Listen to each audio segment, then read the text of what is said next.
Hello, my name is Len Monheit. I'm the Executive Director of the Global Prebiotic Association, and with me is Rehne, who is the CEO of Clasado Biosciences and is a board member of the GPA. So, welcome to this member spotlight. Thank you very much, Len. A pleasure to be here. Absolutely. So, let's start this sort of dialogue off by Clasado, you, and Prebiotics. What's the background? What's the connection? What's the excitement? Oh, I think the background excitement is that, well, I've been in the ingredients, food ingredients and biotech space for almost, well, getting to 30 years now. So I've seen prebiotics back in the day when we called them only soluble fiber. And what has changed over the last 15, 20 years is the development of science and the scientific substantiation on prebiotics and how that's developed. And it's an incredibly exciting space because of that development, the benefit it has on human health, and how the space accelerates also in its further growth and development. And I think there's still a lot to do for this space going forward. Okay, so let's talk about Clasado in this space and talk a little bit about your ingredient portfolio and the background and uniqueness and differentiation around it. Well, the background is, Clasado actually this year is going to be 20 years old. And for the first 15 years, it was primarily a science-focused business, developing science around our prebiotic, which is Bimuno, a galacto-oligosaccharide that uniquely was developed based on our own enzyme and therefore has a unique structure, unique to other structures in the market, and therefore also has some different benefits than you would otherwise find. But over the 15 years of science, we've developed more science than probably most prebiotics in the market. And over the last 5 years since I joined, we've accelerated and shifted our focus. So we are commercializing quite strongly globally. And we changed the focus from being purely science-based to now being a market-focused commercializing entity based on science.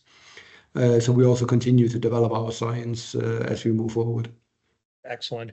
Are there any recent partnerships, collaborations, or strategies you want to share at this time with the audience as a GPA board member? Well, I think the one that we have spoken quite extensively about in the media is our collaboration with Probi, where we have developed two symbiotic concepts, which we have also done some science in collaboration with them to basically substantiate one concept being a complementary and the other one being a synergistic in line with the ISAB definition. We do have a lot of other cooperations ongoing also with universities and scientific organizations, but probably those I would not want to disclose at this moment in time. I shouldn't want to give away the source code of what we're doing. Absolutely. What's exciting for the future? What can you share about what's next for Clasado and the category? Well, I think for the category of prebiotics, I see the awareness increasing quite significantly with the consumers in the main markets and understanding of gut health and the gut microbiome. And I think with that, we will start to see the use and interest in prebiotics expanding into other areas.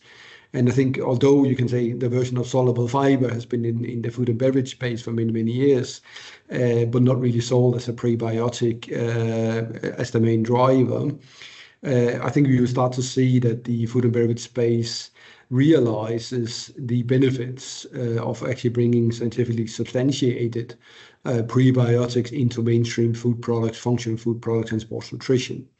So that's probably some of the areas that I see as an exciting areas for the category. But then again, I think about prebiotic and the benefits that prebiotic can have probably in a bit broader perspective than probiotics. And I do have a background in probiotics before I came to this company. And I do believe that there are possibilities with prebiotics, both those who are existing on the market today, but also some of the novels that are coming in the future, that we can start more targeted to affect the human microbiome more and more for specific benefits. And I do like it. I come with a food science background, and sometimes I like to pull it back again a little bit to layman's terms, in that at the end of the day, I think we are what we eat. and everything we eat fuels every cell of our body. So therefore, by actually improving the gut microbiome through prebiotics, it opens up for a almost unlimited opportunity, either on its own or in combination with other actives, to potentially have a positive effect on almost all areas of our body. And that's where I really get excited and passionate about the future potential of prebiotics, but not looking at it just as a standalone, but actually as an enabler as well, in formulation with other actives that have benefits, and getting complementary or synergistic benefits, not only from probiotics, but actually from other ingredients as well. And that's really exciting. And I think the application use of prebiotics is so much more easier with prebiotics, because they tend to be more stable. They're not as problematic to use under heat conditions.